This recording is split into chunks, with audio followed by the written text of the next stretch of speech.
মৌপিয়া একটু উল্টো করে ভাবা যাক, অর্থাৎ ধরে নেওয়া যাক বিএসএফ বা বিজেপি শাসিত রাজ্যগুলির মতো এই যে তিনজনকে পুশব্যাক করা হয়েছিল তারা সত্যি সত্যি বাংলাদেশি।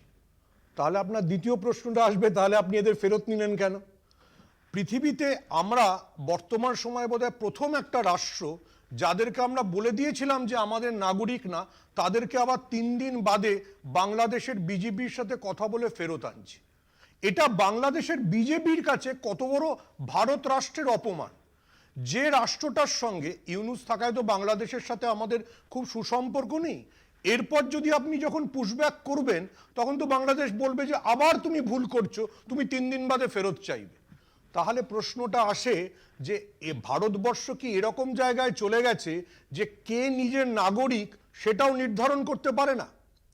দেখুন, এই বৃহত্তর প্রশ্নটার মধ্যে আসলে বিজেপি বা আরএসএস এর সাইকোলজি লুকিয়ে আছে।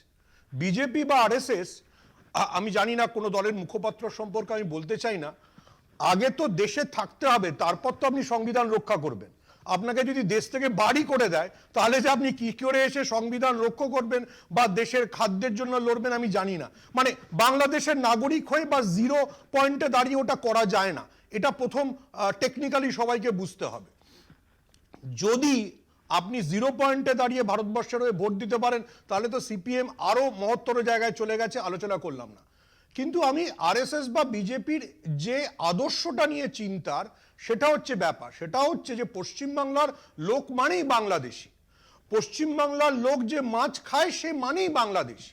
সেটা পরেশ রাওয়ালও মনে করেন, সেটা দুর্ভাগ্যক্রমে মহারাষ্ট্রে যে পুলিশ অফিসার তিনিও মনে করেন। এটা বলার পর পশ্চিমবঙ্গে এসে বিজেপি কি করে ভোট চাইবে, আমার সেটা বৃহত্তর প্রশ্ন। এবং বৃহত্তর প্রশ্ন হচ্ছে, যদি পশ্চিমবঙ্গের আগে বিজেপি শুধু টার্গেট করতো বাঙালি মুসলমানদের, বাঙালি মুসলমান মানে রোহিঙ্গা। আগের দিনই আপনাদের শোতে আপনাদের পলিটিক্যাল এডিটর জয়ন্ত ঘোষাল বলছিলেন যে বেনারসে তিনি শুনেছেন যে বাংলা নাকি রোহিঙ্গার বাংলাদেশে অনুপ্রবেশকারীতে ভরে গেছে। এই যে মিথটা তুমি চালু করছো, তার বিপদ হচ্ছে আজকে এইটা। পৃথিবীতে আবার সেই পুরনো তর্কে যদি আপনি ফিরে যান, যদি 1000 জন অনুপ্রবেশকারী থাকে আর একজনও যদি বৈধ নাগরিক থাকে, তাকে ফেরত পাঠানোর দায়টা কে নেবে?